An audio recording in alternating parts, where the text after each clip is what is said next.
On the surface, Marissa Klein lived an ordinary life. She was 26 years old, a graphic designer in Portland, Oregon, who rented a modest apartment above a coffee shop. Her days were quiet, filled with freelance projects and long walks through the rainy streets. Her nights, however, were lonely, and she spent them surrounded by the soft glow of screens. The trouble began on a grey November evening when she bought an antique mirror from a thrift shop 2 blocks from her building. The mirror was tall and heavy, framed in tarnished silver, carved with floral patterns that had long since lost their shine. The shop owner said it came from an estate sale, though he could not remember where. It was too cheap to ignore, and Marissa carried it home without hesitation. She set the mirror against the wall opposite her bed, telling herself it would make the small apartment feel larger. At first, it did. The glass reflected the string lights above her headboard and the faint flicker of cars passing outside. But on the very first night, when she turned off the lamp and tried to sleep, she felt a strange heaviness in the room, as though someone else were watching from the other side of the glass. For days, nothing seemed out of place. She dressed in front of it each morning, brushing her hair while glancing at her reflection.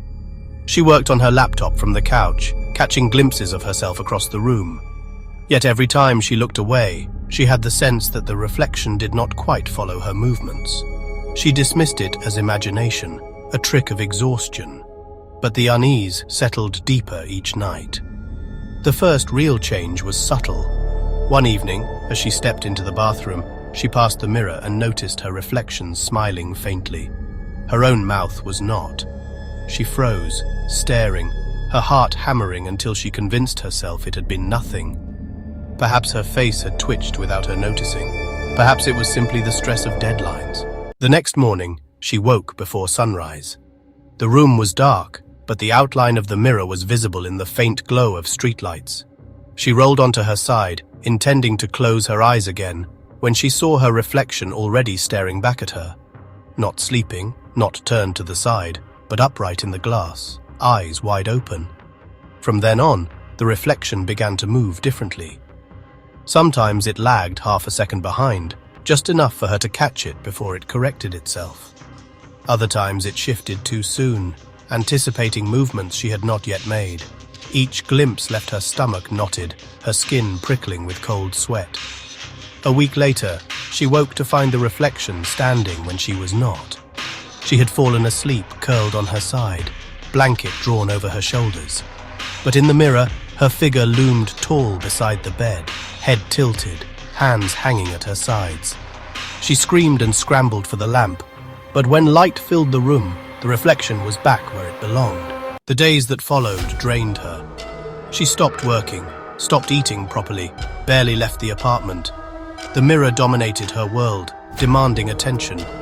She covered it with a sheet, but the fabric sagged and shifted during the night, revealing slivers of glass where movement flickered. She tried to ignore it, yet found herself staring for hours, unable to look away. The reflection grew bolder. It smiled when she did not. It raised its hands when hers were still. Its eyes gleamed faintly in the dark, as though lit from behind.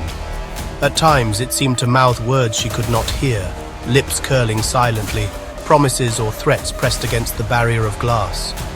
One night, she woke to the sound of a knock. It came not from the door, but from the mirror itself. 3 sharp raps echoing across the room. She sat frozen, heart racing, staring at the sheet that covered the frame. The fabric shivered faintly as though touched from behind. When she tore it away, the glass was bare and dark. Her reflection smiled wide, its teeth just a little too sharp. Her health declined. Friends left messages she never answered. Her landlord slid notes under her door demanding rent she had forgotten to pay. The world beyond the mirror blurred into nothing. She lost track of time, days dissolving into endless nights of terror. Then came the moment when her reflection did not return. She stood before the mirror one morning, pale and hollow-eyed, and realized the glass was empty. No figure copied her movements. The mirror reflected the room but not her. Panic gripped her, and she backed away, convinced she had lost her mind. But when she turned toward the bed, she saw herself already sitting there. Another Marissa, identical in every detail, watching her with unblinking eyes. The next scream was her last. When neighbors reported the smell, police entered the apartment.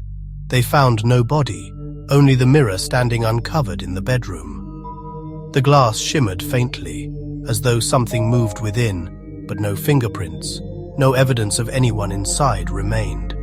The mirror was removed as evidence, then misplaced in storage. Weeks later, it appeared for sale online through an anonymous seller. Those who bought it never kept it for long. Some claimed the glass stayed dark, refusing to reflect their faces. Others swore they saw figures lingering behind them, patient and smiling. Stories spread quietly. A woman in California said her daughter vanished after standing too long before the mirror. A man in New Jersey insisted his reflection began to walk away when he stood still.